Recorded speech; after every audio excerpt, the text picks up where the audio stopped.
Hello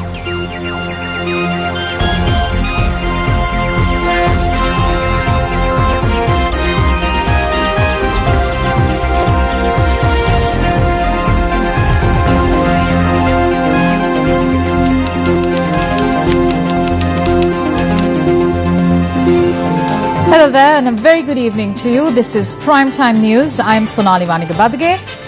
A very good evening. I'm Rollouts Good. We start off the news with a weather alert. The National Building Research Organization says that if rain persists, motorists need to remain vigilant for possible landslides near the 114th kilometer post on the Southern Expressway. Speaking in News First, RMS Bandara of the NBR stated that the Road Development Authority has been informed in this regard. We start off now with a look at tonight's headlines. US-backed resolution on Sri Lanka adopted by consensus without a vote. Sri Lanka did not surrender to anyone in Geneva, a statement by the Prime Minister. ප්‍රජාතන්ත්‍රවාදයේ තියෙන නඩුව අහන එක ප්‍රශ්නයක් නෙමෙයි. කණ්ඩායම කුඩා වුණත් එතුමා ලබාගත් ජාත්‍යන්තර ප්‍රතිඵල ඉතාම විශිෂ්ට බව මම පළමුවෙන්ම කතා කරන්න කැමතියි.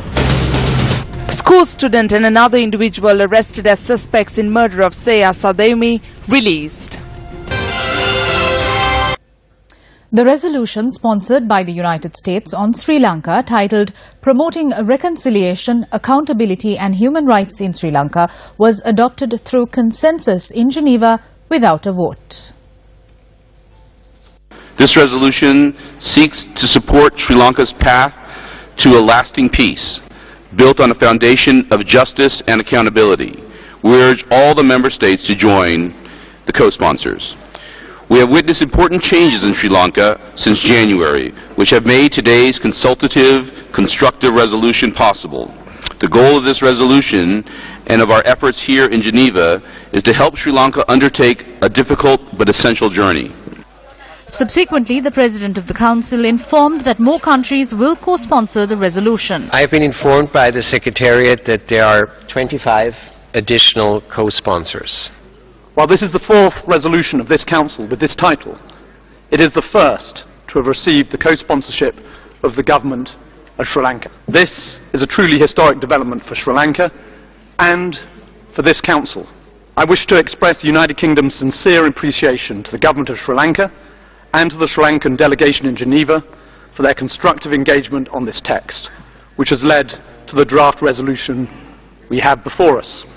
My delegation sees this resolution as a measure of encouraging and inspiring the government of Sri Lanka and the people of Sri Lanka to travel the path it has already begun on the 8th of January to uphold human rights, establish rule of law, end impunity, strengthen democracy and good governance. Mr. President, Sri Lanka is pleased to join as a co-sponsor of this resolution as a further manifestation of Sri Lanka's commitment to implement the provisions of the resolution in a manner that is objective, are shared by the people and all stakeholders in the country for their benefit. Following the submissions made by several other co-sponsors, the resolution was adopted. With this, I take it then that decision has been adopted. The Indian representative to the UN in Geneva said that the 13th Amendment to the Constitution needed to be revisited by the present government. We reiterate our firm belief that the meaningful devolution of political authority through the implementation of the 13th Amendment of the Constitution of Sri Lanka and building upon it would greatly help the process of national reconciliation in Sri Lanka. In conclusion, we hope that with the sagacity and political will of its leadership and the support of its people, Sri Lanka will achieve genuine reconciliation and development. According to the US mission in Geneva, the High Commissioner for Human Rights would need to provide an oral update on the progress of the resolution at the 33rd session, which will be held in September next year.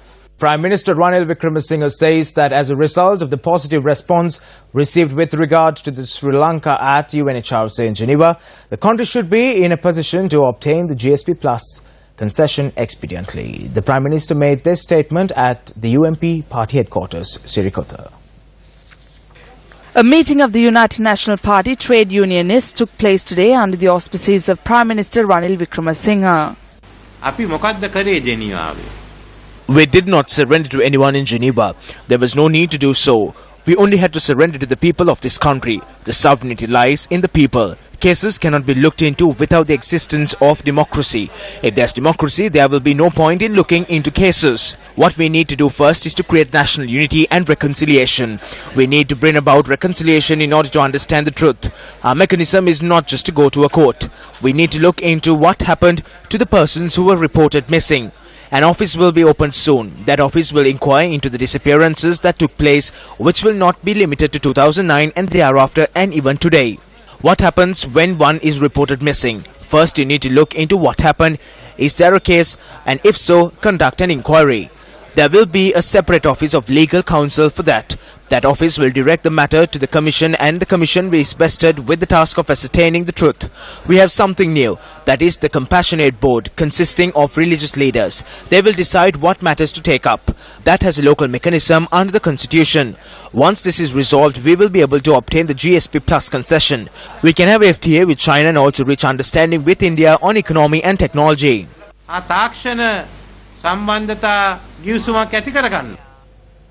The Sri Lanka Freedom Party, convening a media briefing today, commented on the UN resolution on Sri Lanka.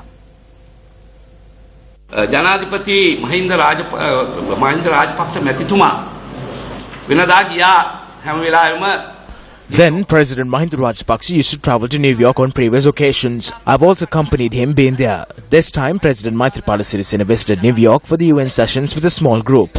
I first would like to state that although he represented Sri Lanka together with a small group of persons, the international response he received was immense. We, the SLFP, will put forward our stance on the report of the OHCHR subsequent to the recommendations put forward by the other states following the report being adopted by the Council. The report that we have received now consists of 261 pages. We will be distributing it among the members of our party in Parliament, and subsequent to a thorough analysis of the report, the stance of the SLFP, taking into consideration the effects on the political platform of the country and other issues, we will put forward our stance. It is not going to do anything with us just having this report. In order to bring this report to action, we should bring this report to Parliament and formulate laws pertaining to it. මේ වාර්තාව ක්‍රියාත්මක කරන්නට නම් පාර්ලිමේන්තුවට ඇවිල්ලා මේ නීති සම්පාදනය කරන්න ඕනේ. මානව හිමිකම් කියන එක මේ වාර්තාවේ තියෙනවා දෙපැත්තට. This report includes human rights in two ways. One, in the manner which the LTTE reacted during the humanitarian operation. The manner in which the children were used as soldiers. All this is included in the report. Because of this, those who have evidence will be required to provide evidence even if a new court with new laws and regulations is to be established. All of them, then the gravity of this will greatly reduce. They have to provide from here or from abroad. This is going to be an alarming situation. We have won the confidence of the world. The President should receive the honor for this. මේ කාලය ඇතුළත ඒ නිසා එතුමාට මේකේ ගෞරවය හිමි වෙන්න ඕන.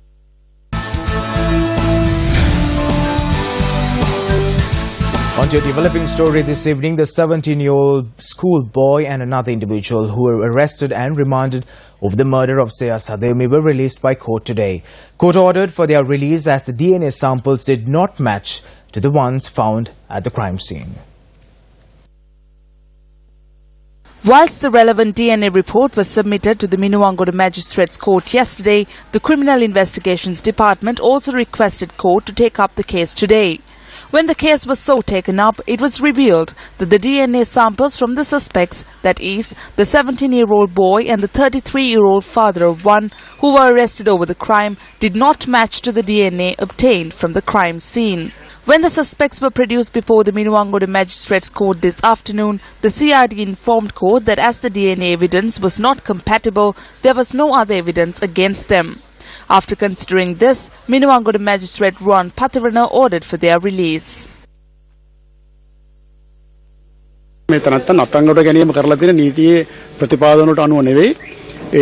These persons were not arrested in accordance with the law. Their fundamental rights have been violated. Taking into consideration the serious nature of this, the Inspector General of Police handed over the investigation to the CID. When the CID was conducting investigations and submitting reports to court, the Kottadeneyawa Police too had been submitting reports to court.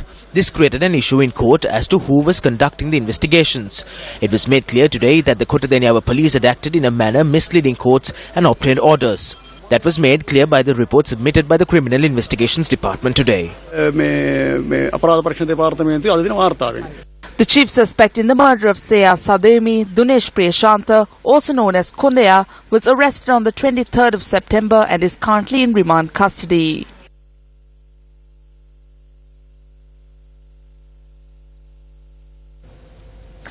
International Children's Day is marked today.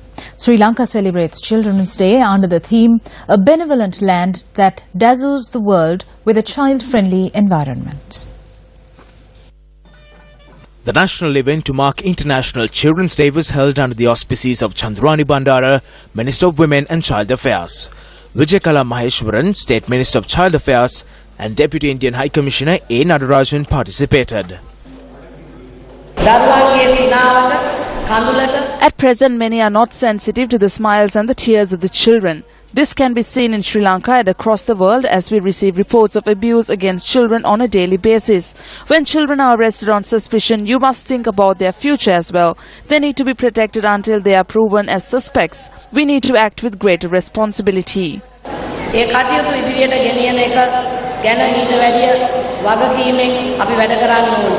An event was held in line with International Children's Day took place at the Stein Studios in Ratmalana today. Students from the Ratmalana School for the Deaf and Blind attended this event. Equipment for the use of students were also distributed.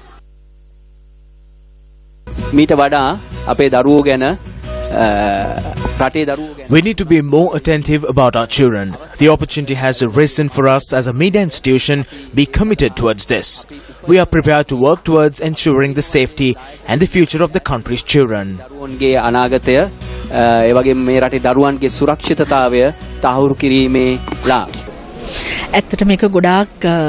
This is an occasion which will bring smiles into the faces of the children. I believe that this program will be an example to society. Our school was in need of this equipment and we are thankful for providing them to us.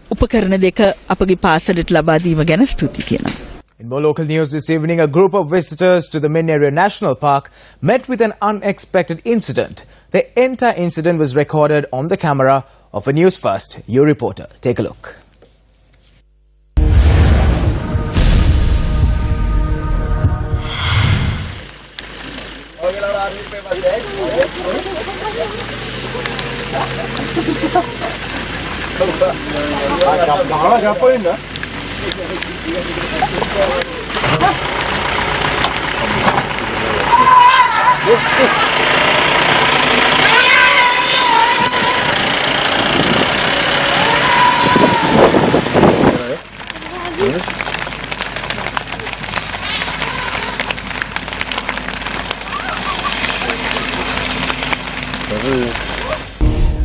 Disturbing video footage of a girl being assaulted by two men is currently circulating on social media. Now, we wish to inform our viewers that the only reason for airing these visuals is to bring attention to the dangers faced by individuals, especially young women, and to draw the attention of the authorities to incidents of this nature.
Moving on to business news this evening, the Ministry of Plantation Industries has decided to formulate a program to purchase tea from the Sri Lanka Tea Board through auctions.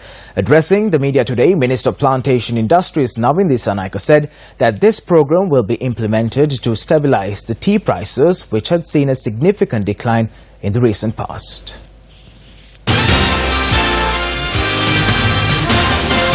Prices of export quality tea had declined over the past 12 months as a result of low demand of Sri Lankan tea internationally. As a solution to this, the government previously introduced a certified price for the tea supplied by tea smallholders. The ministry has forwarded a proposal to the Economic Development Committee headed by the Prime Minister. Around 1,000 million rupees is spent per month to provide a certified price for tea by small tea holders. We need to reduce this cost. My personal opinion is that we need to amend the certified price and save at least 300 million rupees and obtain the tea shoots through auction by raising the prices. The minister also commented on the wages of tea pluckers. At present, the wages is 550 rupees per day. They are requesting for 1,000 rupees. That is an increase of 450 rupees. Based on the current economic situation, the companies are not in a position to make that wage hike. The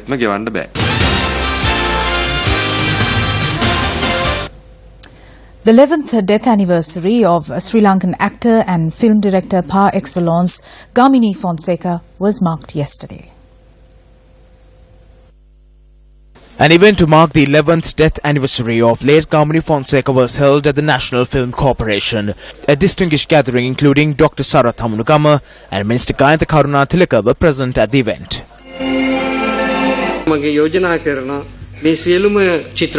I suggest that I believe that all his work, including his songs, his best scenes and his feature scenes, will be on the smartphones for the future generations. Because he's an actor that needs to be remembered, all his movies should be converted to digital media. Even though the cinema is not digitized, the television is transforming. As a mass media which emphasizes the visual dimension, the cinema will always be political, though it may be a direct or indirect influence. Unknown to us, it molds our thoughts on the complexities of life and society. We may enter the cinema as innocents, but the film directors and actors show us aspects of humanity that begins to affect our thinking. Gamini was dedicated to showing us such possibilities, and many Sinhala moviegoers may say, in the double-edged words of the famous film critic Pauline Kael, we lost our innocence at the movies. To have a film archive which was never fulfilled, for every successive government we made pleas, we went in delegations, we submitted reports, we tried everything possible, and at certain times various committees or people were appointed to carry this forward, but up to now nothing has happened. Good work that has been done in Sri Lanka, in the Sri Lankan cinema, has been lost for good, forever. Which is a tragedy. What do we carry forward? There is nothing, almost nothing left for anyone to appreciate of what has been done in the name of Sinhala cinema in this country, which was accepted as the best film-making country in this region, in the subcontinent. We are making a great effort to carry forward this legacy of Gamini Fonseka to the next generations. Moving on to more local news this evening, Minister of Southern Development Sagala Ratnayake assumed duties this morning. The minister assumed duties at the Ministry of Southern Development in Colombo. Ministry officials were present at the event, which commenced after religious observances.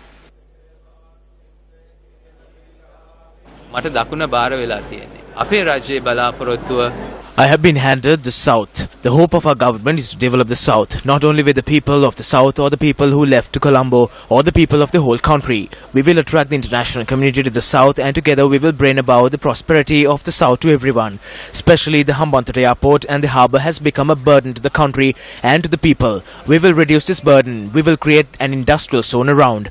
We will create industries that are not harmful to the environment, and we will create job opportunities and develop the economy of the South.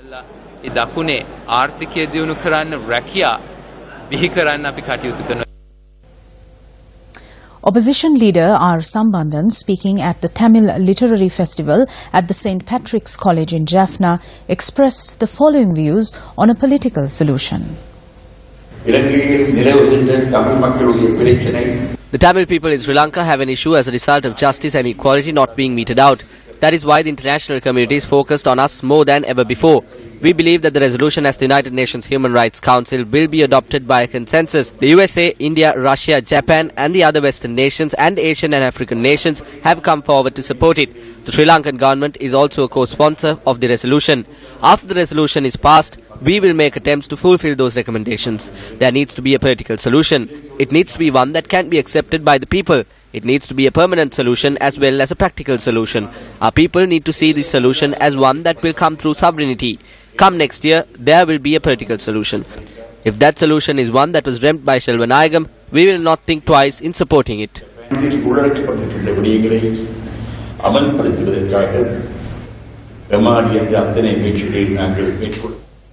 The exposition of sacred relics, the Dhamma Mahotsav and an international peace conference held parallel to the 60th anniversary of Dr. B.R. Ambedkar Embracing Buddhism is due to be held in Nagpur, India from the 14th to the 23rd of October. The events are being organized by the Ogawa Society in Nagpur, the Buddhist Society of India and the Buddha Spiritual Peak. News First, Florin Rajendra caught up with the key personalities related to the peace conference and filed this report. Minister Badole, tell us, this is the first time you're arriving here in Sri Lanka. How is your experience? How are the people treating you? Yeah, well, I'm feeling so well here in Sri Lanka. This one is the first time of me. A better place for us. In particular, I feel very, very good, and the place, it is a very better place, I think so, for tourists and for the Buddhism here. I'm very happy to see that though Buddha was born in India, but Sri Lanka had, in a true sense, had adopted the Buddhism. And wherever I go, I see the Buddha statue over there, and very peaceful people over here. And I feel that again the time has come when the Sri Lanka will bring back the Buddhism to India. So Gagan, tell us about this peace conference you all are going to conduct in Nagpur. Yes, on 22nd of October, we are having an international peace conference organized by Ogawa Society. It is going to be a very big event there and very well supported by the Social and Welfare Minister. The other event will be the sacred relics from Kapilavastu and Nilagiri is coming from Sri Lanka to India. Now, you know, Buddhism, you can say it's a revival of Buddhism, making people realize that they have a treasure of Dhamma which they are forgetting. So it is our duty now to spread the Dhamma in best of the way that we can. So we are doing it in these three events. Why are we doing at this point of time? Because Dr. B.R. Ambedkar's 125th birth anniversary is there. To celebrate that, we are doing all this event, and I think more than 1 million Buddhists will be present to take part in the conference, movie and sacred relics. The Sri Siddhartha Gautama movie is going to be translated in Hindi and going to be shown to all the Indians. What do you think about this revival, a change? Sri Lankan movies first translated into another language. What do you think about this? I think it's a great achievement for Sri Lanka that most of the time we see Indian Bollywood films are translating into Sinhalese, and or maybe they are showing it in Hindi too. But this is the first time in the history of cinema, I think Sinhalese movie got dubbed in Hindi, and we are going to show it in cinemas in India, and the premiere will be on 23rd of October, which will be attended by all the political people, special strong Buddhists, and especially our kind guest from Sri Lanka also. Views were expressed at the Sri Lanka Freedom Party media briefing today over the non-payment of outstanding bills to the independent television network for propaganda of former President Mahinda Rajapaksa at the presidential election. Mahinda Rajapaksa says that the party is supposed to make a payment. The former General Secretary of the Alliance says the party will not accept that. Who will pay for the losses incurred by the government?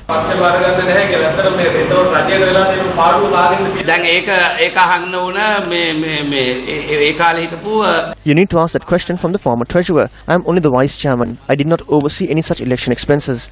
I was not in that committee.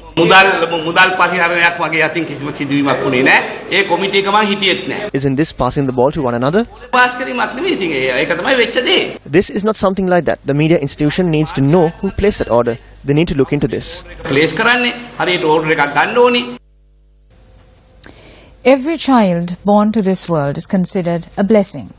Sri Lanka celebrates International Children's Day in a backdrop where we need to think again of the security and protection of our children, who are the future of the nation. Though we speak of children and their future on Children's Day, are they truly safe? Molestation, intimidation, kidnapping and assault and other forms of violence carried out on children in the recent past in our country rattled society. Danidu of Migalava, Pamara of Valava, Pujani of Akmimana and Saya of Kotadiniava were among the few victims of crimes against children. Even though incidents of this nature cannot be accepted, they have obtained a state of inevitability. Children are also victims of subjugation, prostitution and the drug trade.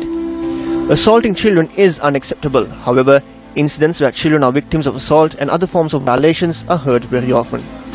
Shouldn't we look at children with more affection, and shouldn't we take more measures to safeguard and protect the future of our nation?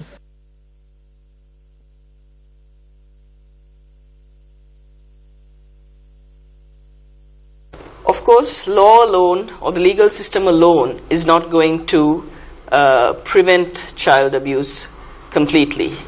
We need to look at the social issues that give rise to these kinds of abuse, a long-term response to the disturbing incidents of child abuse cases. We need to resolve issues with our legal system and to find solutions for the social problems that we see arising. Back then, mothers had to keep a close watch on children aged 10 and above. However, today parents have to protect the little toddlers. This is a serious issue and we need to understand it. When the world marks the International Day of Children and Elders, we at Newsfirst request you to understand this issue and act on it. Well,